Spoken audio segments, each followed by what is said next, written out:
the gentleman from California, Mr. Kiley.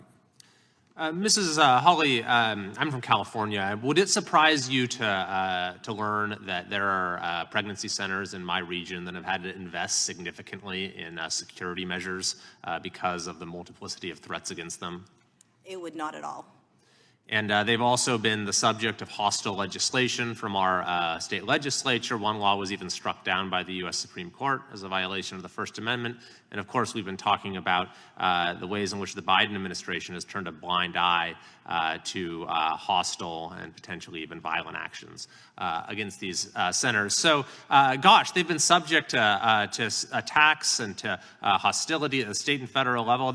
There must be really nefarious things going on at these places. Could you tell us about some of what goes on there that might be sparking this outrage? Sure. So pregnancy care centers are a strange target for ire. Pregnancy care centers are there when no one else is.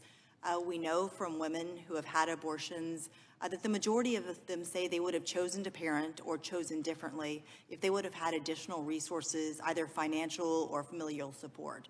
Pregnancy care centers are there to provide that support when they can. They provide financial resources, they provide material resources like car seats and baby blankets, clothes, financial resources, food, housing, job training, resume training, as well as parenting classes. In 2022, they provided almost $360 million worth of goods and services to moms and families facing unexpected pregnancies. Again, a strange target.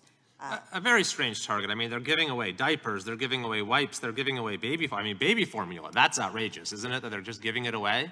I mean, what is driving this? It's really incredible that these centers that provide such critical services to people who are in need have been left in a position where they have to spend their own limited resources putting up a security fence or something like that in order to protect folks who go there. But on a separate note, in terms of the law here, is there any precedent for a law that, at least on its face, is neutral to be challenged on First Amendment grounds based upon this idea of selective enforcement? What would that look like, and has that been attempted here? Absolutely. There's a number of cases in federal court. I would point you to the Frederick Douglass Foundation case decided unanimously by a D.C. Circuit panel a year or two ago. And in that case, there was a ordinance against writing on public streets here in the District of Columbia. And the court allowed that to go forward on the claim that it had been unequally enforced against pro-life advocates and other advocates. Very interesting. Perhaps something to look at. And thank you very much for your testimony. I'll yield the remainder of my time to my colleague from Arizona, Mr. Biggs. I think